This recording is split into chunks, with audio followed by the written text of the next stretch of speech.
क्या आप जानते हैं कोई भी क्रांति कैसे शुरू होती है? कई बार इसमें कुछ मामूली चीजें ही शामिल होती हैं, जैसे मेटल का एक टुकड़ा, एक कटोरी मरकरी या फिर एक छोटा सा कॉर्क। जी हाँ, आज हम जानेंगे एक ऐसे वैज्ञानिक के बारे में जिसका बचपन गरीबी में बीता।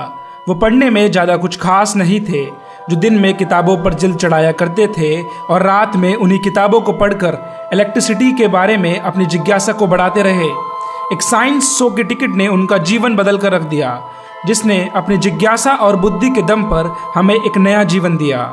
जी हाँ, अगर जिस शख्स की मैं बात कर रहा हूँ वो अगर नहीं होते तो जिस पंखे के नीचे आप बैठे हुए हैं, जिस रोबोट की आज हम बात करते हैं, या वो सभी डिवाइसेस जिसमें मोटर लगा होता है, वो सब हमारे लिए असंभव होता। और इन्हीं सब को संभव करने वाले और कोई नहीं बल्कि दुनिया के महान वैज्ञानिक सर माइकल फैराडे थे। जी हाँ, ये बायोग्राफी है सर माइकल फैराडे की।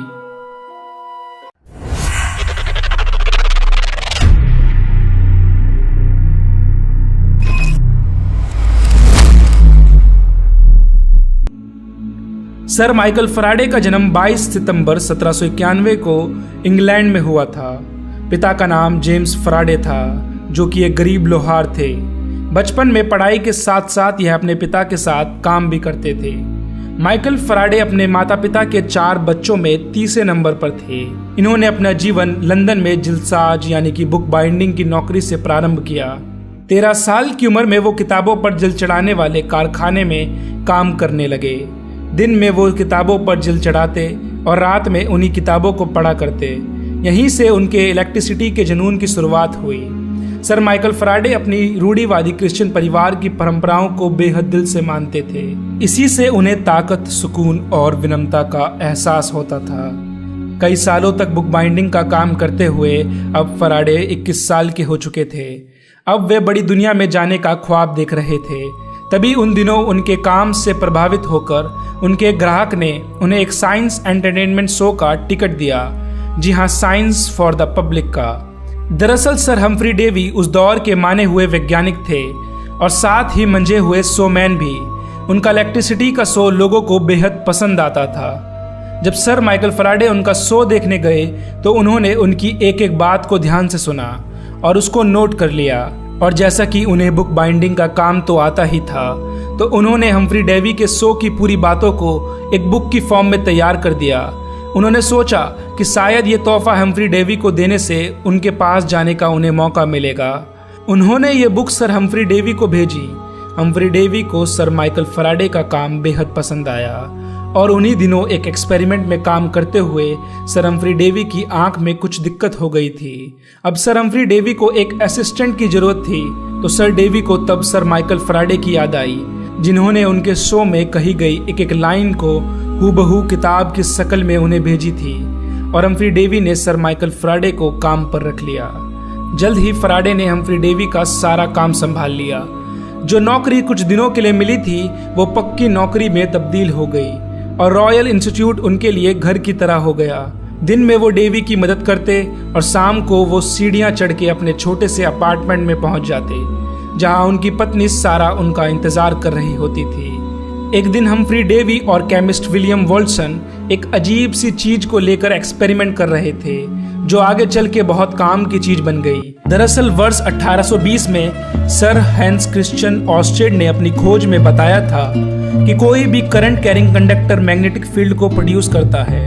यानी कि अगर किसी तार में से बिजली यानी विद्युत की धारा को गुजारा जाए तो उससे चुंबकीय क्षेत्र उत्पन्न किया जा सकता है। उनकी इसी खोज से माइकल फैराडे को विचार आया कि यदि इलेक्ट्रिक करंट यानी कि विद्युत धारा के प्रभाव से चुंबकीय प्रभाव यानी कि मैग्नेटिक फील्ड पैदा हो सकता है, तो क्या ऐसा संभव नहीं है कि मैग्नेटिक फील्ड की मदद से हम इलेक्ट्रिक करंट को पैदा कर सकें। ये सोच बहुत साधारण सी लगती है, परंतु इसी सोच ने आने वाले समय में पूरी मानव सभ्यता को बदल कर रख दिया।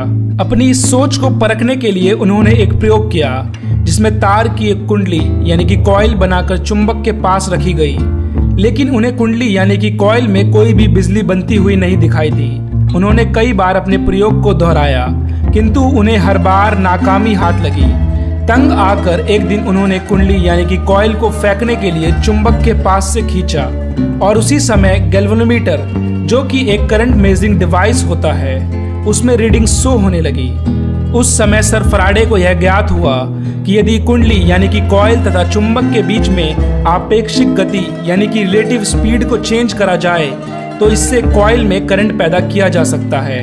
और इस सिद्धांत को हम आज इलेक्ट्रोमैग्नेटिक इंडक्शन के नाम से जानते हैं। आज पूरे विश्व में इसी तरीके से बिजली का उत्पादन होता है। इसी खोज ने मानव सभ्यता पर बड़ा गहरा असर डाला। परंतु सर माइकल फैराडे यहाँ कहाँ रुकने वाले थे और वो तरह तरह के प्रयोग करने लगे। और उन्होंने एक प्रयोग में पाया कि अगर हम दो कॉइल को पास में रखते हैं और उसमें से एक कॉइल में से करंट को पास करते हैं तो दूसरे कॉइल में भी अपने आप ही करंट बनने लगेगा, क्योंकि जो पहला कॉइल है उसमें इलेक्ट्रिक करंट की वजह से मैग्नेटिक फील्ड पैदा होगी और जब दूसरे कॉइल की मैग्नेटिक फील्ड चेंज होगी तो उसमें करंट बनने लगेगा, इलेक्ट्रोमैग्नेटिक इंडक्शन सिद्धांत के अनुसार। और इसी सिद्धांत को आज हम ट्रांसफार्मर में इस्तेमाल करते हैं। रासायनिक विज्ञान यानी कि केमिस्ट्री में फैराडे ने बेंजीन की खोज की, जिसका आज व्यापक पैमाने में इस्तेमाल होता है। साथ ही उन्होंने ऑक्सीकरण संख्या यानी कि ऑक्सीडेशन नंबर का कॉन्सेप्ट दिया, जिसका इस्तेमाल रासायनिक समीकरणों यानी कि केमिकल इक्वेशन को बैलेंस करने में होता है। अपने जीवन काल में सर फैराडे ने अनेक खोजें की। जीवन भर वो बिना किसी स्वार्थ के अपने कार्य में लगे रहे। धुन एवं लगन से कार्य कर महान वैज्ञानिक सफलता प्राप्त करने का इससे अच्छा उदाहरण वैज्ञानिक इतिहास में नहीं मिलेगा। सर हम्फ्री डेवी भी फैराडे को अपनी सबसे बड़ी खोज मानते थे।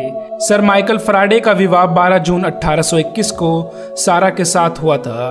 उन्हें कोई संतान नहीं थी। 25 अगस्त 1867 ईस्वी को स्वास्थ्य बिगड़ जाने के कारण 76 वर्ष की अवस्था में इस महान वैज्ञानिक का निधन हो गया। फैराडे अपने महान आविष्कारों के लिए सदैव याद रखे जाएंगे। तो दोस्तों आज के लिए इतना ही। अगर वीडियो पसंद आया हो तो लाइक करें और प्लीज़ ज़्यादा से ज़्यादा इस वीडियो को शेयर करें ताकि हर वो शख्स जो विज्ञान में दिलचस्पी रखता हो उसे सर माइकल फैराडे के बारे में पता चले। और चैनल को सब्सक्राइब करना ना भूलें और साथ ही बेल आइकन को दबाना भी ना भूलें।